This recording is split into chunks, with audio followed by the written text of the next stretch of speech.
Hello and welcome to another edition of The Tigers Down Under. I'm your host, Alex, and with me tonight I have Dan. How are you? Yeah, I'm good. How are you? Very good, yeah. It's very nice to have our second win of the season on the board. Potentially a little bit unexpected. I thought Luton were going to be a little tougher opposition than they proved to be in the end. 0-0 at halftime probably didn't tell the tale of a pretty open game in the first half. Both sides had their chances, but we really stepped it up a gear in the second half and ended up running out pretty comfortable 3-0 winners. Yeah, I think, I guess you're probably right to say that 0-0 at halftime didn't tell the tale of the game. But I think also that 3-0 at full time didn't really tell the Yeah. full tale either. I think I think once we got that first goal, and I think Luton had some really good chances with a couple of great saves by Long, particularly where he managed to reclaim it right on the line. I think a couple of those, then we finally got one in, and I think they sort of fell apart a little bit then. But you look at some of our players, and I think Grosicki was the star, dangerous all night. Every time he got the ball, he was looked like he was going to make something happen.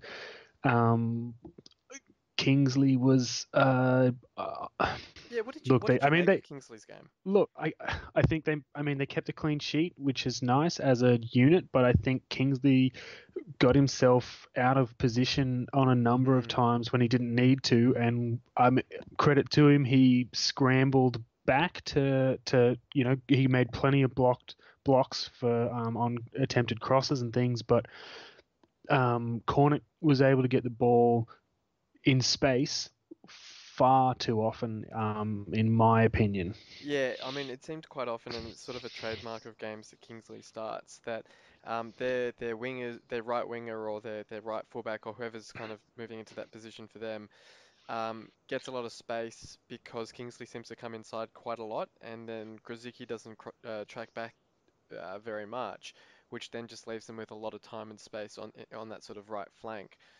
which we didn't notice as much last week when Elder was there. So I mean, it was a credit to Elder's game that he was such a better positioned fullback in that sense. So it's a bit concerning that the same issues keep kind of cropping up with Kingsley when he plays, and a better team might have punished us a little bit more from that position. I guess the other concerning player, or probably the other one who has a few question marks over his game was Eves, who again looked really unconvincing, unfortunately for him, and to the point that he was actually taken off at half time. Um, we sort of talked about a few weeks ago he was dropped in favour of Magennis, which, what that does for his confidence, potentially not great, but I can't imagine that being subbed off at half time would be too good either. Yeah, I'm not sure it was a whether it was a pre-planned thing that, like, because you got to say neither Eves or Magennis have really Yeah. stood out as being a clear, they're the clear starting number nine. So maybe that was the thing. Go, you get 45, you get 45. Make the most of it. And then I guess at least if that was the plan, at least if that you do that, then you get to each player gets an equal opportunity to showcase their wares. But I'm not. I mean, it's entirely possible. Maybe Eves copped a light knock or something. Maybe he just was. I mean, he's down on he's down on confidence. He's down on luck at the minute. Should have got one, maybe two, but yeah, just sort of fluffed his lines a little bit.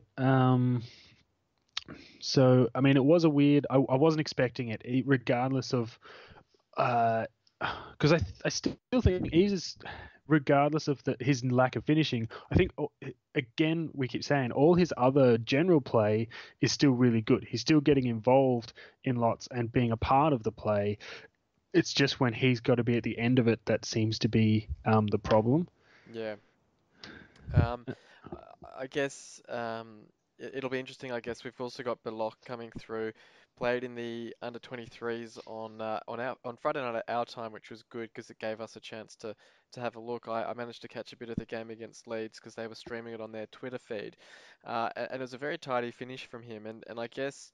Um, Obviously at a much lower level, but it's good to see that sort of natural positioning and awareness from him. He was, sort of sat on the edge of the box waiting for a cutback and then just finished it neatly into the bottom corner. And look, if he's going to start getting going, getting his fitness up and into that first team position, he may well sort of be quite an unexpected answer to our issues. But look, at the moment, I guess it'll be interesting to see what happens on the weekend, whether Magennis gets his chance to start the game.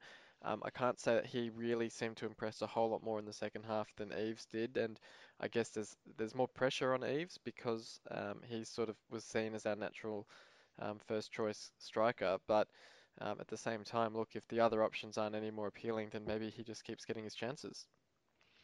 Yeah, I think I mean I am interested to see how Bullock goes. I mean over the next few weeks and gets his fitness up and whether he breaks into that squad in place of Eves or Magennis. I can't help thinking that um, you know we did pick up a reasonably handy striker from Palermo previously, and if we don't, and we've got this fella on a free basically. So if he's anywhere near as good or half as good, it could be some pretty good business. And then I guess on the more positive front, first clean sheet at the club for George Long is great to see. It will be great for his confidence. Not that he's really lacked in any so far this season. He's had a really great start to the season, and 3 and 3 for Grosicki as well. He's really sort of added another string to his bow in terms of goal scoring.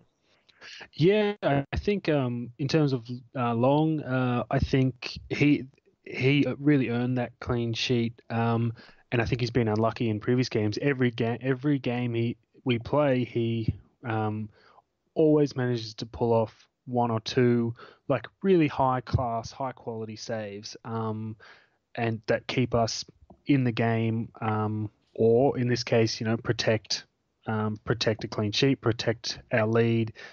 So he has been really impressive. It's unfortunate for our other goalkeepers, but barring injury at this stage, I can't see any reason that George Long won't be number one all season. Um, and Grosicki, yeah, just crazy. Like it's hard to think that with how Bowen's been going over the last couple of seasons that anyone would really, I guess, overshadow him. But over the last few weeks, I think Grosicki's really stepped into the limelight, and his involvement and activity in games is actually starting to, I guess, take the spotlight off Bowen, which I mean is good. It's not. It's good. I guess it's just good to have. We always have known what Grosicki is capable of, um, and now he's finally. Last year it was lots and lots of assists, and between them they've got 7 goals or something already this Yeah. year. The wingers 7 goals in 8 games or something. So um, let's just hope that continues and they both stay fit and firing. Again, like it's a bit probably unfortunate for some of those you're talking Josh Bowler and those sorts of guys who have come in hopeful of getting a run of games. To in a first team, first 11, but uh, yeah, I think it, it will be interesting come January if both of our wingers continue the vein of form that they are in. And what do you make of the potential news or the rumours that Grzycki's looking at signing a new 2-year deal? I mean, it would be great if he was to stay and great if he was to sign a new deal. I think there's probably a healthy dose of skepticism around whether it would get done. I think we've seen in the past the track record with the club and re-signing these higher wage players, even if it was on a reduced wage. I think he's sort of saying the right things in terms of at his age, he just wants to be settled and know what his future holds. It sort of suggests he may be willing to take a bit of a pay cut, but knowing the club, they might just sort of look at it as, well, let's just try and shift him off the book no matter what. Yeah, I'm not sure. I mean, I actually hadn't seen that one myself as of yet. But if that is a rumor going around, I would be more than happy for that to eventuate. I think it's been interesting to see. I guess over the 3 years. Yeah, just Yeah, about. I that think it's that two and a that half years, three Grosicki's years. Yeah, that Grosicki's been here. I guess the turnaround in his like attitude toward the club. We saw the infamous like the tweets with him and David Myler, on deadline day and those sorts of things too. He's coming out and it's how much he loves the club and he loves Hull, and so I think that's if he was to stay, can't see any. I can't imagine anyone complaining about that. But I think you're probably right in terms of that discussion around wages is going to be a difficult one. I saw a rumor one another Turkish clubs, yeah, yeah. preparing. Trabzonspor or something. I wouldn't know how to pronounce that one. Yeah, I can't remember, but yeah, preparing a deal to try and grab him in January. But I think if any of those things were to become more solid, I think at the very least we'd probably see them activate the 12-month extension that I think Yeah. they have on him, just because then they might be able to recoup some money. But I mean, if he's willing to stay, and they can make a deal, I'd be all for that. And then I guess last but not least, before we move on, Kevin Stewart scoring his first two goals for the club. It's sort of as they say about buses, you're waiting for one and all of a sudden two come along. And his first was probably a little bit more intentional, or he knew a little bit more about it. But the second one very opportunistic to slam home the scrambled goalmouth attempted clearance from Luton after a bit of a calamity with a bit of a mix-up between the defender and the goalkeeper. Yeah, I mean, I think it in ways it is harsh to call his second goal opportunistic because the prelude to that is Bowen and Grosicki racing 70 yards with the ball, um, away from everyone on a counter. Kevin Stewart has to make the decision to chase that down and keep running, like Yeah, make that run all the way to the goal line essentially to knock that in. So um, yes, the circumstances around how he was able to put the ball in the net, sure, that's opportunistic. But I think uh, he still made the opportunity for himself by, in the 80, 85th minute or whatever it was, like making that being there as a support option, and making that run to follow that opportunity in. So I think he deserved the two goals. He's been outstanding so far this year. Would you almost He say he's been who would you say is our player of the season at the moment? Because I suspect it would probably be between Stewart and Long and potentially Grosicki as well. But personally, I think Stewart's pretty much our player of the season. Yeah, I mean, it would be hard to argue otherwise. He's been he's just been involved in everything, and he's I think without his presence there, sweep in front of the defensive line, I think we would have had a lot more problems than we have. We knew, like when he came, that he had the potential. He had a reputation as a great tackler and good at clearing up in that position, but he sort of never really showed it. Took him a while to get going, but he's really showcasing his talents now and adding, now adding some goals now. His distribution has been really good this year. He hasn't been very wasteful with the ball, which has been really good. So I think, yeah, in terms of that, in terms of I guess like his consistent role in the team, you would have to say that he's been the player of the season so far. But I guess then, if say someone like um, Grosicki and Long, I guess, then continue on the form that they're building for themselves, and perhaps later in the year it might become a two-man or a three-man race. Yeah, I guess it's a good problem to have if there's a couple of players really putting their hand up because it's good to have a few players in some pretty impressive form. Um, well, we look ahead now to the game on the weekend against Cardiff at home.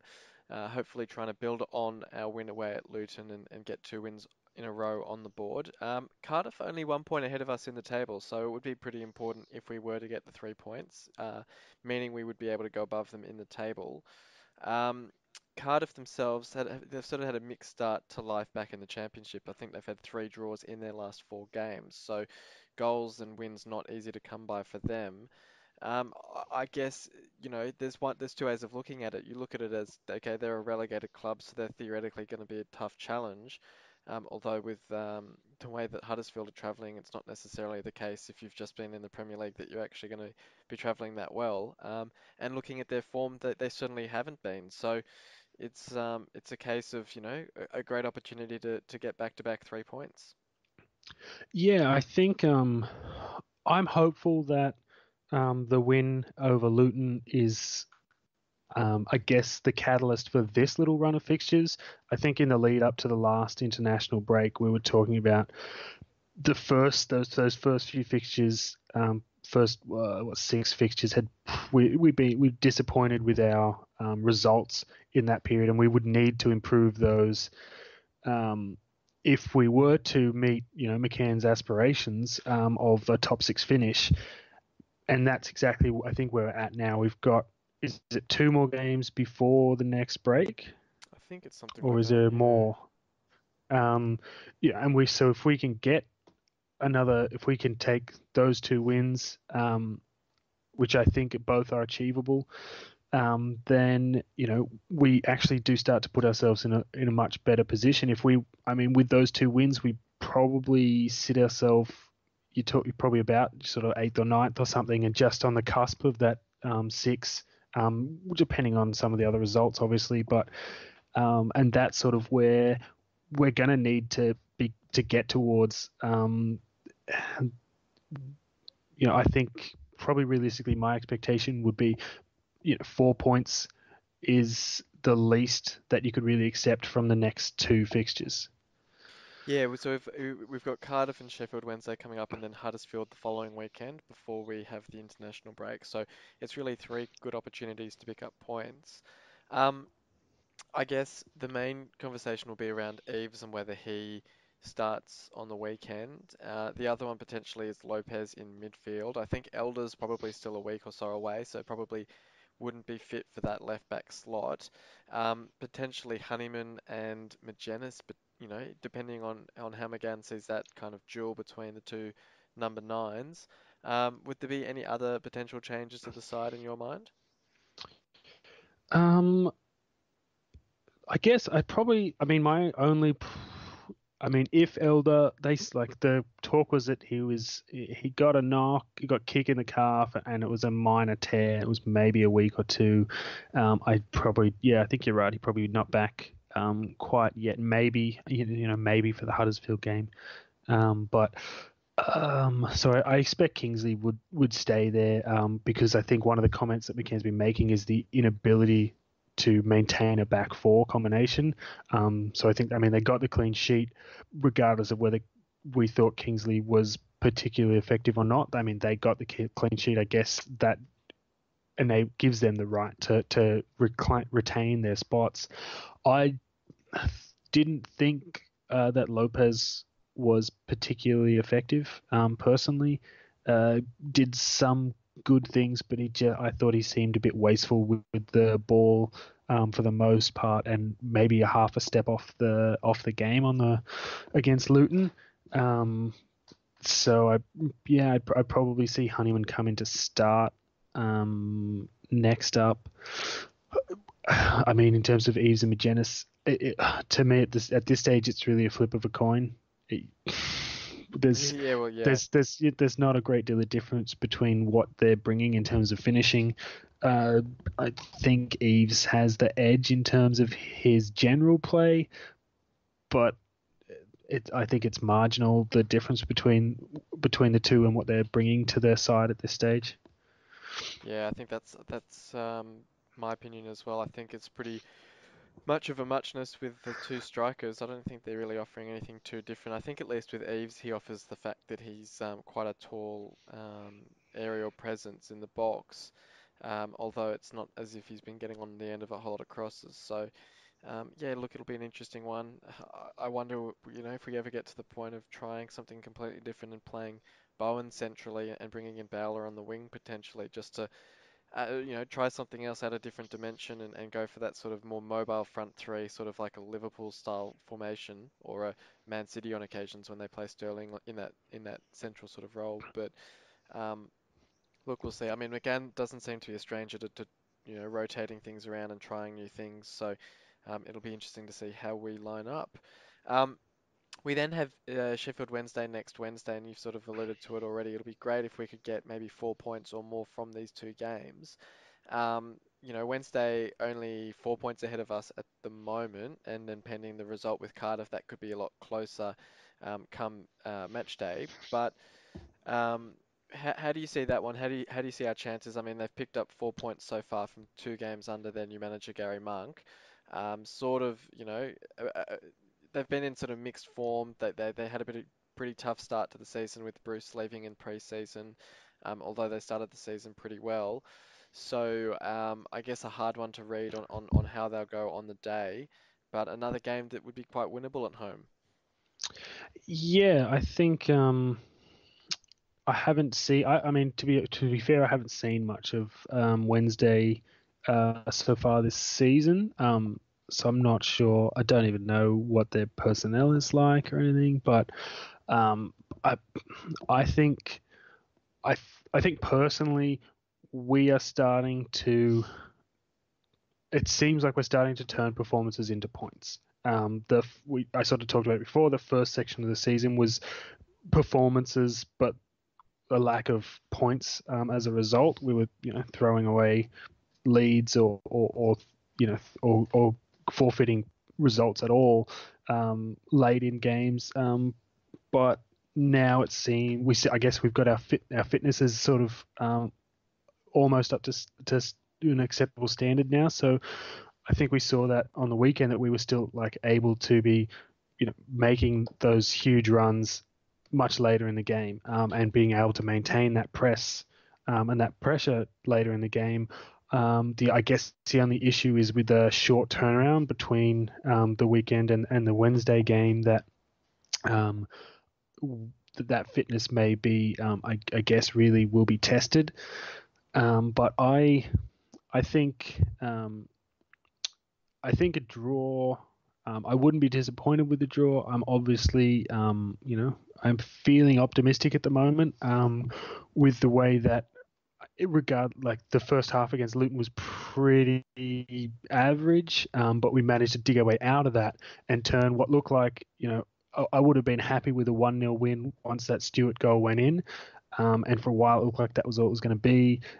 But then we really sort of managed to find a way to put them to bed. Um, and they were a team that really could have made. I mean, they did make life difficult for us at times, but they really could have probably embarrassed us realistically. So I think it was good to turn a result to a performance into a result. And I think if we are starting to do that more consistently with, as I said, with the built fitness. So be, I, I mean, I can't see why we can't go 2 for 2. But I guess I'd be happy with a draw. Yeah, I think if we could get 4 points out of these two games, that'd be, you know, decent enough. Obviously, two wins would be the best result. I think it's definitely doable. I think, as you say, I think we're starting to turn results into, well, we're starting to turn performances into results, I should say. And fitness levels definitely seem to be improving a lot. We don't really seem to be falling off in games as much as we were towards the start of the season. And I think they're both teams that are really there for the taking. I don't think either is particularly impressive at the moment, and so I definitely think that if we can pick the right side and get a bit of confidence into some of the players, two wins certainly aren't out of the question. Um, So we'll finish off now by doing our football flashback, and it's to a game that seems quite appropriate given the fact that we're playing Cardiff at home this weekend. And we're looking back on the game in back in 2012 that secured, well, I should say 2013, that secured our promotion to the Premier League with a 2-2 draw against Cardiff at home. It was one of the more dramatic games that we've experienced. It was sort of in this stretch of games where a couple of other games were also being decided by a penalty down one end or a chance down one end and then a break down the other end and a goal being scored. Thankfully, though, in our case, that goal scored by Maynard, the penalty scored by Maynard, didn't impact on our ability to go up. Um, but the fact that we had to wait for 15 minutes after our game finished to find out the result of the Leeds and Watford game, where there'd been a bad keeper injury, huge amount of added time added on, um, and I guess the ultimate of irony is that it was Leeds that scored the goal to get us promoted. But it was a pretty remarkable day. So many different sort of elements of storylines to it. You had former and future City player Fraser Campbell scoring the opening goal for them. You had future City goalkeeper Marshall in goal for Cardiff. You had, you pretty much a quintessential City team of the time with Chester, McShane, Brady, El Mohammadi, Myler, Quinn, Boyd, all in the starting 11. Um, yeah, it was a pretty remarkable game that had everything. What are your memories of the game, or if not memories, what's your sort of like, I guess, reflection on that game and what it meant for the club? Yeah, I don't remember if I watched this game or not, which I should remember that. But Well, because you I said feel so like, you sort of started supporting City more so the yeah, following season, yeah, I think wasn't this it? is, Yeah, I think this is the game that I guess sealed my, my fate, I suppose, yeah, in terms of becoming a City supporter. Um, which I mean, I guess I'm very thankful for this result, because otherwise I wouldn't have been able to enjoy the ride that has been City over the last, what's it been, 6 years. yeah. Um, and I wouldn't have been able to come on and talk football every week or so. But no, I mean, there's plenty of players there that, I guess the same thing as we talked about previously with the previous episode I was on, that good memories of a lot of these players, just maybe not in this game. Yeah, I mean, it's a remarkable one because my memories of it, I'd I'd been out at a friend's party and I'd sort of driven up the road to another's place because back in those days, all the games were on. I have a feeling it was even before beIN Sports. I reckon it would have been the now defunct Setanta, which was um, I guess essentially the same sort of thing as beIN Sports, but it was a very difficult package to get. So I think one friend happened to have Setanta, and so I went over to his place to watch the game. And I don't think I've ever experienced such an emotional roller coaster in a game with so much on the line. Un Potentially the FA Cup final, except I guess the FA Cup final was just an incredible high followed by 60 minutes of being distraught or sort of accepting that things probably weren't going to pan out the way we wanted them to. But with this one, we went 1-0 down quite early in the game to Campbell. I think it was just after half time. Um, and then it was Proschwitz who got up from a corner. No, I don't think Prosperit's goal was from a corner. I think he got us back level in the game, and it was only about 5 minutes later that we did go in front from the corner. I think it was McShane who then scores from the corner, and so you kind of go from thinking, oh, we've stuffed it up because it was typical City that for a couple of weeks before that we'd had all of these chances where all we had to do was win one of the games and we'd be promoted. And so I remember just, every game, every week was sort of televised because it was, this could be the chance we get promoted. And we just kept fluffing our lines. And so it got to this game where it was sort of the now or never.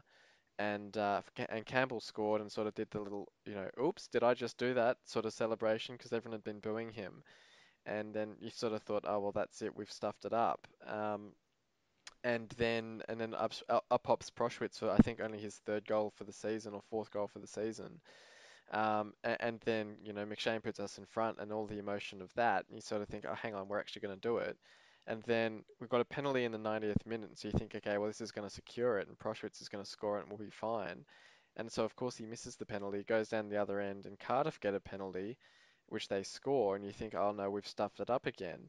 And then in the 15 minutes between that game finishing and the Watford game finishing, I think Watford and Leeds Watford must have been leading or they must have been drawing. And then Leeds scored, a crazy goal chipped over the Watford keeper to sort of lock in the fact that Watford were going to go to the playoffs and we were going to get promoted. And it was just this incredible up and down of emotion of what could have been and what ended up happening. And yeah, I mean, it's a fantastic game looking back on it. And as you said, it's sort of you look at what the next season became and you think, okay, well, we made an FA Cup final, we secured a spot in Europe, we stayed up in the Premier League with our highest points tally. We, had a record 6-0 home win, we had a record 4-0 away win against Cardiff as well. It was, probably our most memorable in a lot of ways Premier League season. I guess 08-09 had a lot of, memorable moments, but I guess in terms of accomplishments, that 13-14 season was probably, sort of just pipped it. And it was all sort of set off by this game. Yeah, it's crazy to think how I guess like you It's defined margins, isn't it? yeah, and like how such a huge chain of events transpires from you know someone kicking a ball into a net. Yeah, yeah, absolutely. It's crazy to think about some of those things sometimes. But I guess that's why we love the game. I couldn't help thinking. I was trying to think of what other games, and I guess I was thinking a little bit while you were talking about the our other um, final promotion final against Wednesday for Yeah, our well, that's last true. promotion, and that was when you We've talk about how crazy the game was. I was thinking about that and how wild that was with Sheffield creating a slew of chances to win, and us creating just as many chances and just being almost unable to put it away, and then in I guess almost similar circumstances, Mo Diame, who had scored a few but not a ridiculous amount of goals through the year, popped up to secure our promotion the next time around. Yeah, that's right. I But hadn't really considered that fact that the two teams that we've got coming up are two teams that we've enjoyed promotion success against. So it is a bit funny in that sense, that there is that sort of connection with those two opponents. yeah, maybe it's a sign of a sign of the good times that will come over the next week or so. Absolutely. Well, hopefully we do get a couple of wins against them so we can be back here next week talking about a great set of results and a great sort of push up the table. But until then, thanks for joining me, Dan. No worries. And thank you everyone for listening in. Until next time, come on, City. You've been listening to the official Hull City Australia podcast. For more discussion, join us on Facebook in the Hull City AFC Australian Supporters Group or follow us on Twitter at Hull City AFC Oz. The music was created by Amber and Black.